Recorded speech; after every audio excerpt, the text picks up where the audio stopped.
Matalo kātalo Samoa Entertainment TV mai pia ile amatanga o le fo i vai aso ai usi mai whaafonga.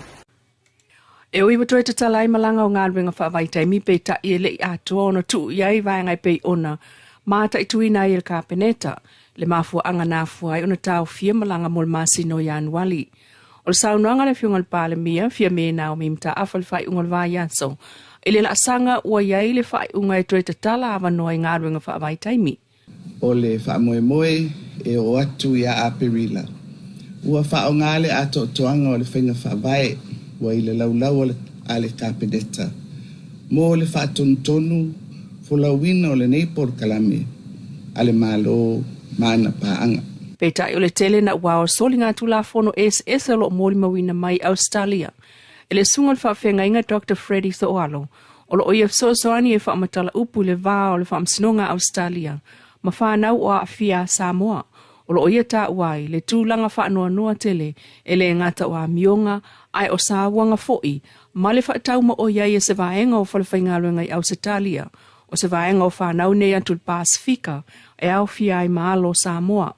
O le masina o aperila leo lo o sāu noa le fionga le pālemia, whaato a whaanga solo ai, whainga whaavaya le malo, mō ngā ruenga nei whaavaitaimi.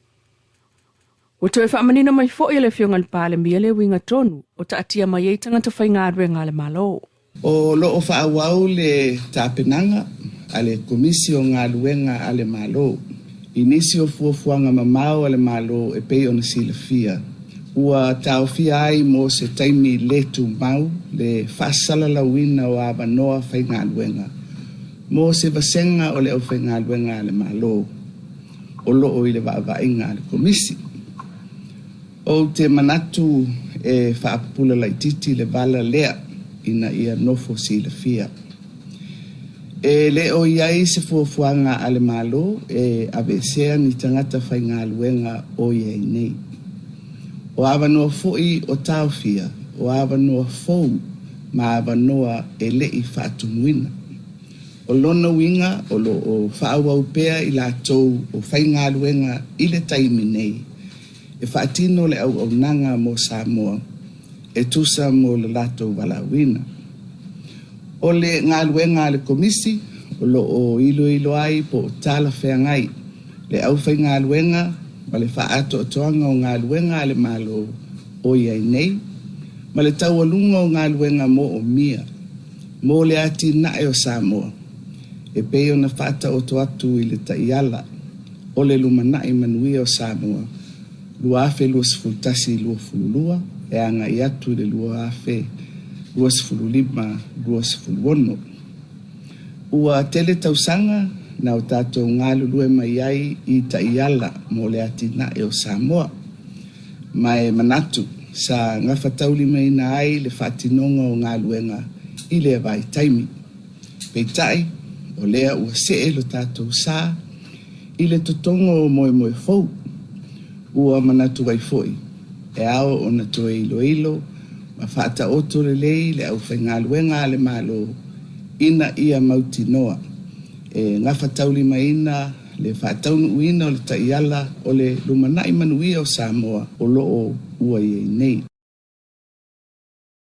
E iei tō whinga fau ua whaamao nia le kāpeneta, mo ofisa o Samoa i New Zealand pe on sauno le fionga le pālemia, fia me nā o mi mata awha. O le komisina mawalunga o Samoa i New Zealand i le tātou ofisa i Wellington. Ua tō fia ia i le fionga i a awhamasanga whaamatala to le foa. O le fionga i a awhemata parusalue whaapo le lua. E avea ma konisula au i Aukilani. Ua tō fia fo i le sunga i a vatu itui a Pete Meredith. E avea ma konisula au o whewhatawa inga i Aukilani. Nisi nao tō whinga fau o sui o le malo Samoa i to tonu o New Zealand pe on sauno le fionga i le pālemia. Samoa e ua tuana i tala o le vai ma le usonga i si o tātou wa tulu. Awa ua tele suinga fau ua ngai mai. Ua whaawhainga tai nisi o taimi o na whaafsotai le soifuanga ia o na po. Ia, ma le talu fōu o le puna o whinangalo ma manatu. Peitai tātou te lawe i le solo lelei tātou te lava fo'i le tinga ona o le tātou palauina mai le tua o le tatalo lava Samoa ia tātou lalango whaatasi wa o le puna ma le whanga o le oro whaatasi le tātou au nanga ia so uma o le mea moni e au maa le umanongi a le tāpatapa ai le pala e le au ngā fo ile nau nau watu o le tātou mālo i ana tāpenanga uma mo le lunganai manuia o le atunu pe a lau whito ai le a pe foe i o tau finangala o le tātou ngā lurua whatasi o le tau nuku wai o le tātou wholanga i le whatua tua i le nei tau sanga ua tātou savalia. Ua toi amatai nei la kapi tai to fitu le motele i savai e pei ona whaailoa mai. E le tātou pa anga le motele le sunga whaafia. A toi misa pe tele sa whanga solo i le sprele le ntune atu nei pe tai o le sini au tu o le lava po kalame ma o le fontana pe o le saulo le sunga prestine o le whaamala maina o ka lena fuile ala kapia Samoa sa whaamala malama i fuile ama tu langa o le ka lena le nga tia palauli mono tu malomo sa petea e la o ieri wha moe pe o na saulo sunga prestine o le asto nai o le vai aso nei yo la suma le valu ma sina lua afi ma tu la whanga sol ma tala loa ia i loa e tu lango le teito fitu Taito fitu la lea pe o nei, o la talalo ia i malai o lea o tu langa lua. A la fio anga waitu a muri paloli mo le tu malo paloli, la whanga sole a mata sa ni ngā lotu pupu. I ona whanga solo e lola i le vanu e tae au le asto nai. Ma o aula ia pe o na whailo mai e le sungal prestene.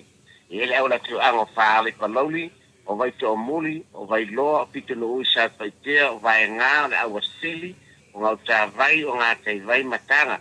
O ta tala fui le awa noa. Ya o palawi sifo pe ona yesi utu sa Leilua ma foilunga ma foilalo ya ngata foilale ya le awle tu salenga awla fi o sangone ya male tu salenga o tala le avaloa fa pena ona awile lava fa mo male awla fi ango sale longa e pe ona fa tasi e fon changa de fiato la sprede de sa fa to ya la le hall ya al polisi ma wolunga palauli ya pe on sa nole sunga prestene pa o el fa mo pe ona sa nole sunga prestene ya etasi le au te se lauta la uma lama fo turango au aka pelua au la tu anga ya lua se lauta la o le stara le fa penana fa solo ai turango te to fitu le la fa solo matana lo ia paloli chat pa temo la tu malo ile sto nai o va so nei Lo Samoa Entertainment TV mai pia mas fa o kuko no na tamua ya sa kai au le lo ko le tua ai fa so i foi